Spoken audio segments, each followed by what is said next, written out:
श्री आञ्जनेयभुजङ्गस्तोत्रम् प्रसन्नाङ्गरागं प्रभाकाञ्चनाङ्गं जगद्भीतशौर्यं तुषाराद्रिधैर्यं त्रीणीभूतहेतिं रणोद्यद्विभूतिं भजे वायुपुत्रं पवित्राप्तमित्रं भजे पावनं भावनानित्यवासं भजे बालभानुप्रभाचारुभासं भजे चन्द्रिकाकुन्दमन्दारहासं भजे सन्ततं रामभूपालदासं भजे लक्ष्मणप्राणरक्षातिदक्षं भजे तोषितानेकगीर्वाणपक्षं भजे घोरसङ्ग्रामसीमाहताक्षं भजे रामनामातिसम्प्राप्तरक्षं कृताभीलनाधक्षितक्षिप्तपादं घनक्रान्तभृङ्गं कटिस्थोरुजङ्घं वियद्व्याप्तकेशं भुजाश्लेषिताश्मं जयश्रीसमेतं भजे रामदूतं चलद्वालघातं भ्रमच्चक्रवालं कठोराट्टहासं प्रभिन्नाब्जजाण्डं महासिंहनादाद्विशीर्णत्रिलोकं भजे चाञ्जनेयं प्रभुं वज्रकायं रणे भीषणे मेघनादे सनादे सरोषे समारोपणामित्रमुख्ये खगानां घनानां सुराणां च मार्गे नटन्तं समन्तं हनुमन्तमीडे घनद्रत्नजम्भारिदम्भोलिभारं घनद्दन्तनिर्धूतकालोग्रदन्तं पदाघातभीताब्धिभूतादिवासं रणक्षोडिदक्षं भजे पिङ्गलाक्षं महाग्राहपीडामहोत्पातपीडां महारोगपीडां महातीव्रपीडां हरत्यस्तु ते पादपद्मानुरक्तो नमस्ते कपिश्रेष्ठ रामप्रियाय जराभारतो भूरि पीडां शरीरे निराधारणारूढगाढप्रतापी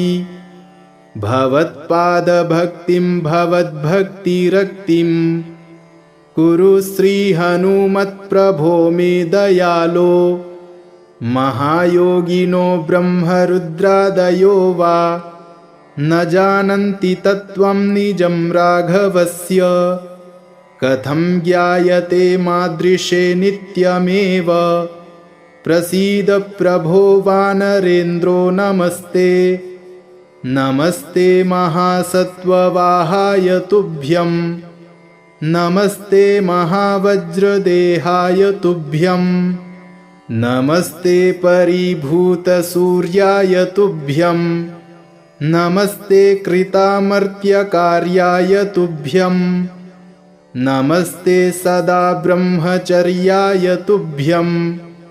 नमस्ते सदा वायुपुत्राय तुभ्यं नमस्ते सदा पिङ्गलाक्षाय तुभ्यं नमस्ते सदा रामभक्ताय तुभ्यं हनुमद्भुजङ्गं प्रयातं प्रभाते प्रदोषेऽपि वाचार्धरात्रेऽपि मर्त्यः पठन्नश्नतोऽपि प्रमुक्तो घजालो सदा सर्वदा रामभक्तिं प्रयाति प्रसन्नाङ्गरागं प्रभाकाञ्चनाङ्गं जगद्भीतशौर्यं तुषाराद्रिधैर्यं त्रीणीभूतहेतिं रणोद्यद्विभूतिं भजे वायुपुत्रं पवित्राप्तमित्रं भजे पावनं भावनानित्यवासं भजे बालभानुप्रभाचारुभासं भजे चन्द्रिकाकुन्दमन्दारहासं भजे सन्ततं रामभूपालदासं भजे लक्ष्मणप्राणरक्षातिदक्षं भजे तोषितानेकगीर्वाणपक्षं भजे घोरसङ्ग्रामसीमाहताक्षं भजे रामनामातिसम्प्राप्तरक्षं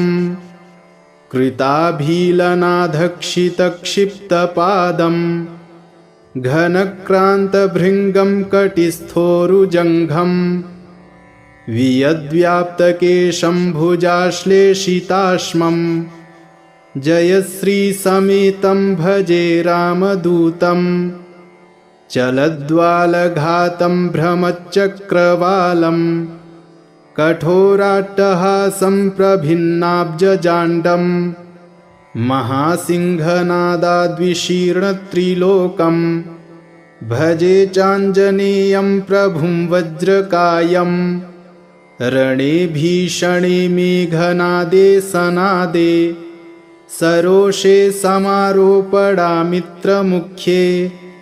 खगानां घनानां सुराणां च मार्गे नटन्तं समन्तं हनुमन्तमीडे घनद्रत्नजम्भारिदम्भोलिभारं घनद्दन्तनिर्धूतकालोग्रदन्तं पदाघातभीताब्धिभूतादिवासं रणक्षोडिदक्षं भजे पिङ्गलाक्षं महाग्राहपीडामहोत्पातपीडां महारोगपीडां महातीव्रपीडां हरत्यस्तु ते पादपद्मानुरक्तो नमस्ते कपिश्रेष्ठ रामप्रियाय जराभारतो भूरि पीडां शरीरे निराधारणारूढगाढप्रतापी भवत्पादभक्तिं भवद्भक्तिरक्तिं कुरु श्रीहनुमत्प्रभो मे दयालो महायोगिनो ब्रह्मरुद्रादयो वा न जानन्ति तत्त्वं निजं राघवस्य कथं ज्ञायते मादृशे नित्यमेव प्रसीद प्रभो वानरेन्द्रो नमस्ते नमस्ते महासत्त्ववाहाय तुभ्यं नमस्ते महावज्रदेहाय तुभ्यं नमस्ते परिभूतसूर्याय तुभ्यं नमस्ते कृतामर्त्यकार्याय तुभ्यं नमस्ते सदा ब्रह्मचर्याय तुभ्यं नमस्ते सदा वायुपुत्राय तुभ्यं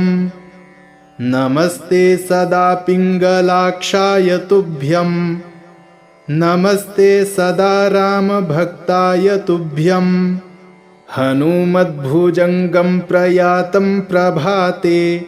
प्रदोषेऽपि वाचार्धरात्रेऽपि मर्त्यः पठन्नश्नतोऽपि प्रमुक्तो घजालो सदा सर्वदा रामभक्तिं प्रयाति प्रसन्नाङ्गरागं प्रभाकाञ्चनाङ्गं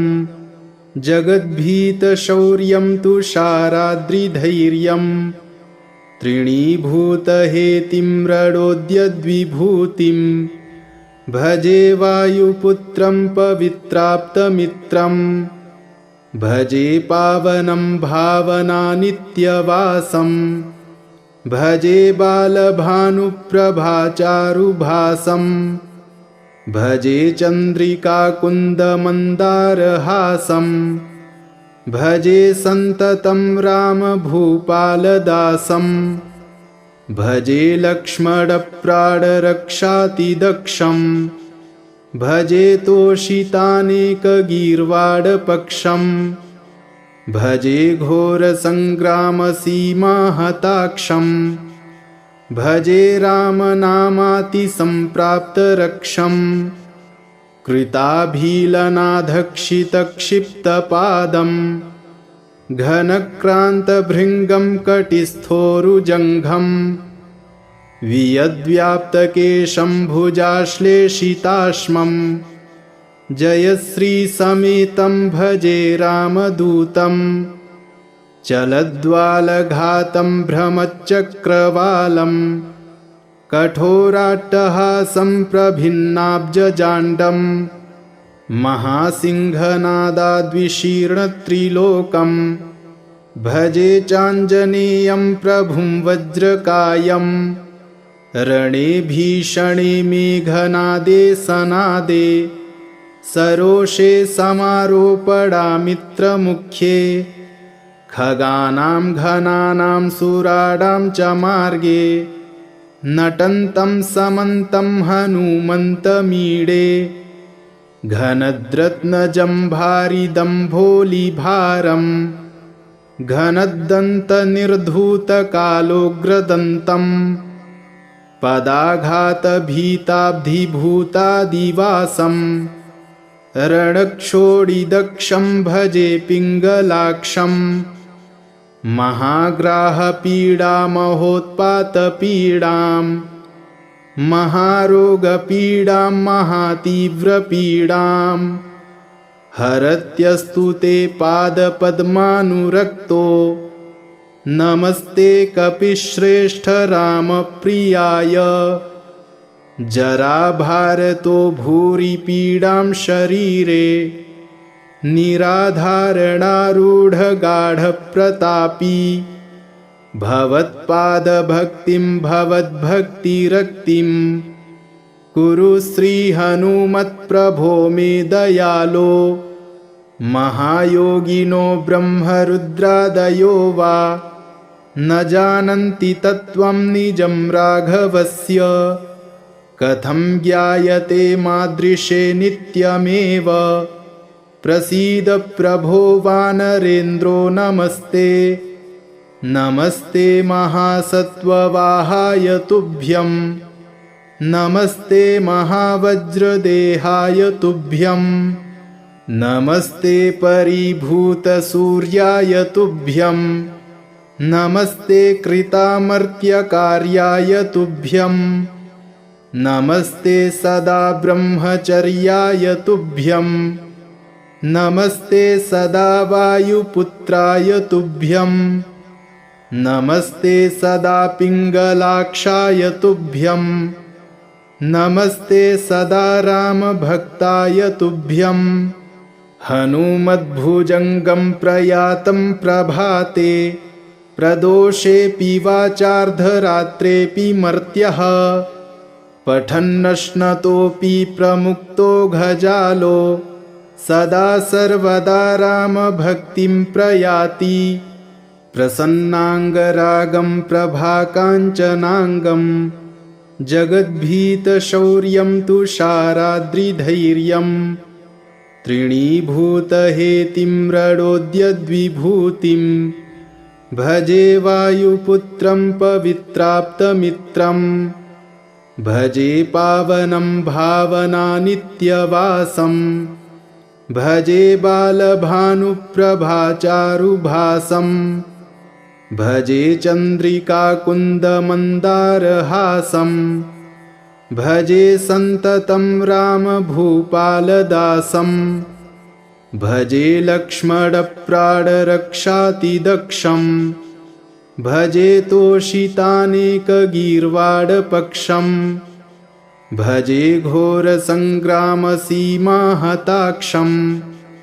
भजे रामनामातिसम्प्राप्तरक्षं कृताभीलनाधक्षितक्षिप्तपादं घनक्रान्तभृङ्गं कटिस्थोरुजङ्घं वियद्व्याप्तकेशं भुजाश्लेषिताश्मं जयश्रीसमेतं भजे रामदूतं चलद्वालघातं भ्रमच्चक्रवालं कठोराट्टहासं प्रभिन्नाब्जजाण्डं महासिंहनादाद्विशीर्णत्रिलोकं भजे चाञ्जनेयं प्रभुं वज्रकायं रणे भीषणे मेघनादे सनादे सरोषे समारोपणामित्रमुख्ये खगानां घनानां सुराणां च मार्गे नटन्तं समन्तं हनुमन्तमीडे घनद्रत्नजम्भारिदम्भोलिभारं घनद्दन्तनिर्धूतकालोग्रदन्तं पदाघातभीताब्धिभूतादिवासं रणक्षोडिदक्षं भजे पिङ्गलाक्षं महाग्राहपीडामहोत्पातपीडां महारोगपीडां महातीव्रपीडां हरत्यस्तु ते पादपद्मानुरक्तो नमस्ते कपिश्रेष्ठ रामप्रियाय जराभारतो भूरि पीडां शरीरे निराधारणारूढगाढप्रतापी भवत्पादभक्तिं भवद्भक्तिरक्तिं कुरु श्रीहनुमत्प्रभो मे दयालो महायोगिनो ब्रह्मरुद्रादयो वा न जानन्ति तत्त्वं निजं राघवस्य कथं ज्ञायते मादृशे नित्यमेव प्रसीद प्रभो वानरेन्द्रो नमस्ते नमस्ते महासत्त्ववाहाय तुभ्यं नमस्ते महावज्रदेहाय तुभ्यं नमस्ते परिभूतसूर्याय तुभ्यं नमस्ते कृतामर्त्यकार्याय तुभ्यं नमस्ते सदा ब्रह्मचर्याय तुभ्यं नमस्ते सदा वायुपुत्राय तुभ्यं नमस्ते सदा पिङ्गलाक्षाय तुभ्यं नमस्ते सदा रामभक्ताय तुभ्यं हनुमद्भुजङ्गं प्रयातं प्रभाते प्रदोषेऽपि वाचार्धरात्रेऽपि मर्त्यः पठन्नश्नतोऽपि प्रमुक्तो घजालो सदा सर्वदा रामभक्तिं प्रयाति प्रसन्नाङ्गरागं प्रभाकाञ्चनाङ्गं जगद्भीतशौर्यं तुषाराद्रिधैर्यं तृणीभूतहेतिं रणोद्यद्विभूतिं भजे वायुपुत्रं पवित्राप्तमित्रं भजे पावनं भावनानित्यवासं भजे बालभानुप्रभाचारुभासं भजे चन्द्रिकाकुन्दमन्दारहासं भजे सन्ततं रामभूपालदासं भजे लक्ष्मणप्राणरक्षातिदक्षं भजे तोषितानेकगीर्वाणपक्षं भजे घोरसङ्ग्रामसीमाहताक्षं भजे रामनामातिसम्प्राप्तरक्षं कृताभीलनाधक्षितक्षिप्तपादं घनक्रान्तभृङ्गं कटिस्थोरुजङ्घं वियद्व्याप्तकेशं भुजाश्लेषिताश्मं जयश्रीसमेतं भजे रामदूतं चलद्वालघातं भ्रमच्चक्रवालं कठोराट्टहासं प्रभिन्नाब्जजाण्डं महासिंहनादाद्विशीर्णत्रिलोकं भजे चाञ्जनेयं प्रभुं वज्रकायं रणे भीषणे मेघनादे सनादे सरोषे समारोपणामित्रमुख्ये खगानां घनानां सुराणां च मार्गे नटन्तं समन्तं हनुमन्तमीडे घनद्रत्नजम्भारिदम्भोलिभारं घनद्दन्तनिर्धूतकालोग्रदन्तं पदाघातभीताब्धिभूतादिवासं रणक्षोडिदक्षं भजे पिङ्गलाक्षं महाग्राहपीडामहोत्पातपीडां महारोगपीडां महातीव्रपीडां हरत्यस्तु ते पादपद्मानुरक्तो नमस्ते कपिश्रेष्ठ रामप्रियाय जराभारतो भूरि पीडां शरीरे निराधारणारूढगाढप्रतापी भवत्पादभक्तिं भवद्भक्तिरक्तिं कुरु श्रीहनुमत्प्रभो मे दयालो महायोगिनो ब्रह्मरुद्रादयो वा न जानन्ति तत्त्वं निजं राघवस्य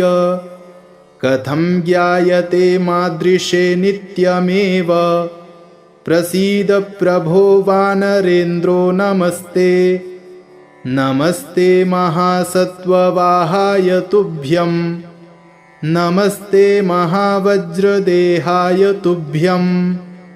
नमस्ते परिभूतसूर्याय तुभ्यं नमस्ते कृतामर्त्यकार्याय तुभ्यं नमस्ते सदा ब्रह्मचर्याय तुभ्यं नमस्ते सदा वायुपुत्राय तुभ्यं नमस्ते सदा पिङ्गलाक्षाय तुभ्यं नमस्ते सदा रामभक्ताय तुभ्यं हनुमद्भुजङ्गं प्रयातं प्रभाते प्रदोषेऽपि वाचार्धरात्रेऽपि मर्त्यः पठन्नश्नतोऽपि प्रमुक्तो घजालो सदा सर्वदा रामभक्तिं प्रयाति प्रसन्नाङ्गरागं प्रभाकाञ्चनाङ्गं जगद्भीतशौर्यं तुषाराद्रिधैर्यं तृणीभूतहेतिं रडोद्यद्विभूतिं भजे वायुपुत्रं पवित्राप्तमित्रं भजे पावनं भावनानित्यवासं भजे बालभानुप्रभाचारुभासं भजे चन्द्रिकाकुन्दमन्दारहासं भजे सन्ततं रामभूपालदासं भजे लक्ष्मणप्राणरक्षातिदक्षं भजे तोषितानेकगीर्वाडपक्षं भजे घोरसङ्ग्रामसीमाहताक्षं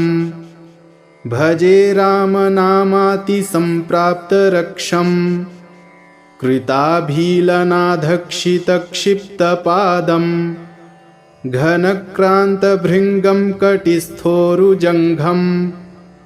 वियद्व्याप्तकेशं भुजाश्लेषिताश्मं जयश्रीसमेतं भजे रामदूतं चलद्वालघातं भ्रमच्चक्रवालं कठोराट्टहासं प्रभिन्नाब्जजाण्डं महासिंहनादाद्विशीर्णत्रिलोकं भजे चाञ्जनेयं प्रभुं वज्रकायं रणे भीषणे मेघनादे सनादे सरोषे समारोपणामित्रमुख्ये खगानां घनानां सुराणां च मार्गे नटन्तं समन्तं हनुमन्तमीडे घनद्रत्नजम्भारिदम्भोलिभारं घनद्दन्तनिर्धूतकालोग्रदन्तं पदाघातभीताब्धिभूतादिवासं रणक्षोडिदक्षं भजे पिङ्गलाक्षं महाग्राहपीडामहोत्पातपीडां महारोगपीडां महातीव्रपीडां हरत्यस्तु ते पादपद्मानुरक्तो नमस्ते कपिश्रेष्ठ रामप्रियाय जराभारतो भूरि पीडां शरीरे निराधारणारूढगाढप्रतापी भवत्पादभक्तिं भवद्भक्तिरक्तिं कुरु श्रीहनुमत्प्रभो मे दयालो। महायोगिनो ब्रह्मरुद्रादयो वा न जानन्ति तत्त्वं निजं राघवस्य। कथं ज्ञायते मादृशे नित्यमेव प्रसीद प्रभो वानरेन्द्रो नमस्ते। नमस्ते महासत्त्ववाहाय तुभ्यं नमस्ते महावज्रदेहाय तुभ्यं नमस्ते परिभूतसूर्याय तुभ्यं नमस्ते कृतामर्त्यकार्याय तुभ्यं नमस्ते सदा ब्रह्मचर्याय तुभ्यं नमस्ते सदा वायुपुत्राय तुभ्यं नमस्ते सदा पिङ्गलाक्षाय तुभ्यं नमस्ते सदा रामभक्ताय तुभ्यं हनुमद्भुजङ्गं प्रयातं प्रभाते प्रदोषेऽपि वाचार्धरात्रेऽपि मर्त्यः पठन्नश्नतोऽपि प्रमुक्तो घजालो सदा सर्वदा रामभक्तिं प्रयाति प्रसन्नाङ्गरागं प्रभाकाञ्चनाङ्गं जगद्भीतशौर्यं तुषाराद्रिधैर्यं त्रीणीभूतहेतिं रडोद्यद्विभूतिं भजे वायुपुत्रं पवित्राप्तमित्रं भजे पावनं भावनानित्यवासं भजे बालभानुप्रभाचारुभासं भजे चन्द्रिकाकुन्दमन्दारहासं भजे सन्ततं रामभूपालदासं भजे लक्ष्मणप्राणरक्षातिदक्षं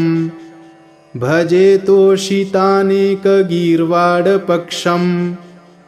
भजे घोरसङ्ग्रामसीमाहताक्षं भजे रामनामातिसम्प्राप्तरक्षं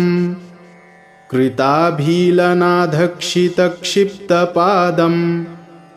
घनक्रान्तभृङ्गं कटिस्थोरुजङ्घं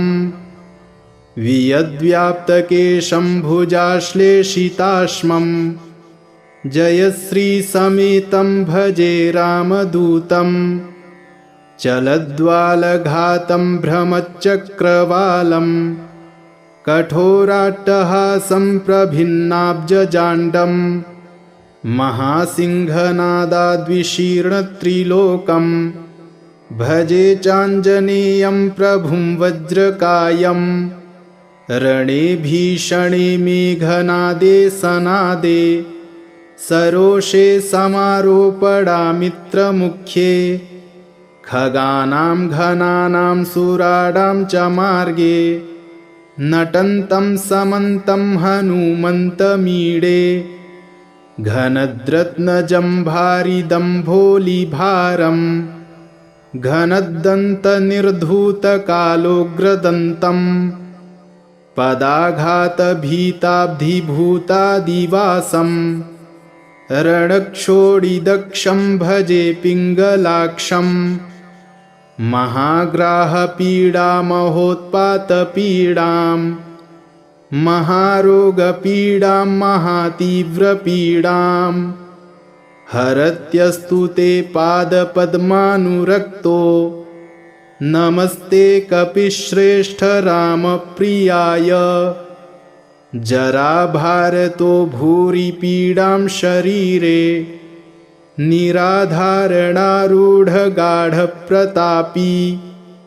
भवत्पादभक्तिं भवद्भक्तिरक्तिं कुरु श्रीहनुमत्प्रभो मे दयालो। महायोगिनो ब्रह्मरुद्रादयो वा न जानन्ति तत्त्वं निजं राघवस्य। कथं ज्ञायते मादृशे नित्यमेव प्रसीद प्रभो वानरेन्द्रो नमस्ते। नमस्ते महासत्त्ववाहाय तुभ्यं नमस्ते महावज्रदेहाय तुभ्यं नमस्ते परिभूतसूर्याय तुभ्यं नमस्ते कृतामर्त्यकार्याय तुभ्यं नमस्ते सदा ब्रह्मचर्याय तुभ्यं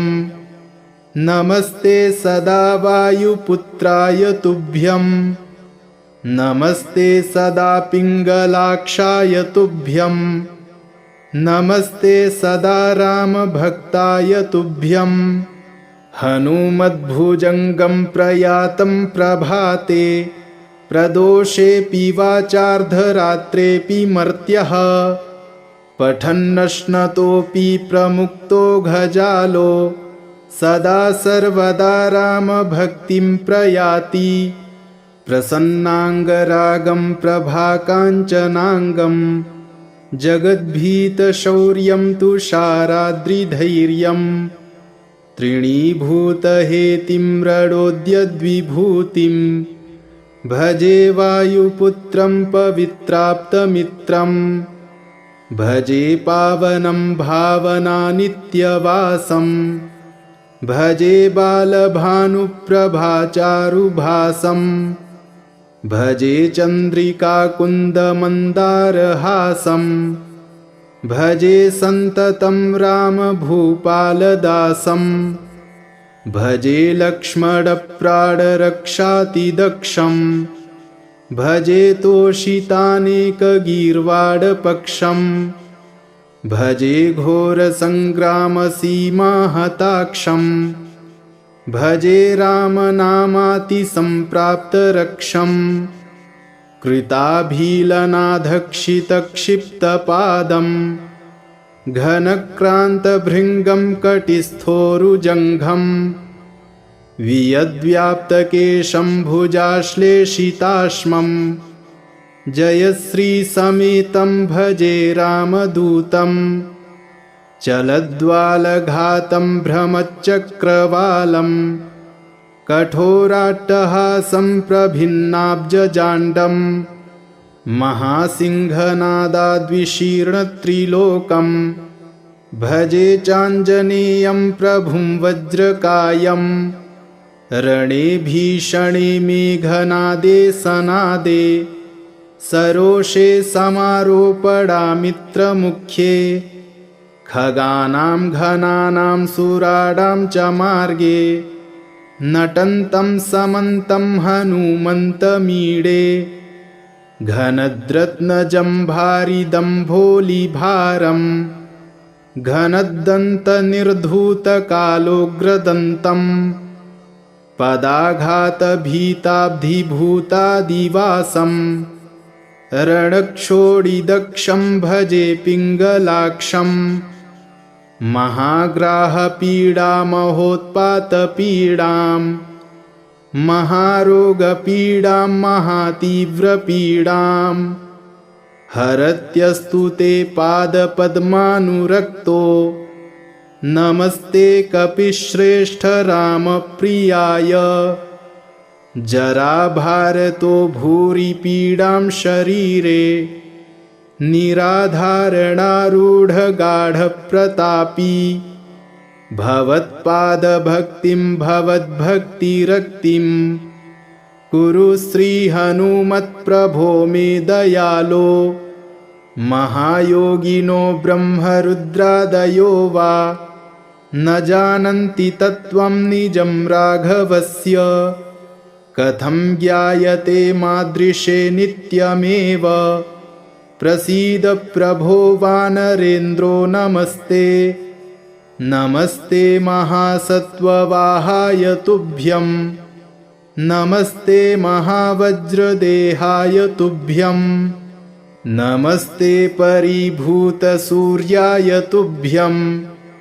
नमस्ते कृतामर्त्यकार्याय तुभ्यं नमस्ते सदा ब्रह्मचर्याय तुभ्यं नमस्ते सदा वायुपुत्राय तुभ्यं नमस्ते सदा पिङ्गलाक्षाय तुभ्यं नमस्ते सदा रामभक्ताय तुभ्यं हनुमद्भुजङ्गं प्रयातं प्रभाते प्रदोषेऽपि वाचार्धरात्रेऽपि मर्त्यः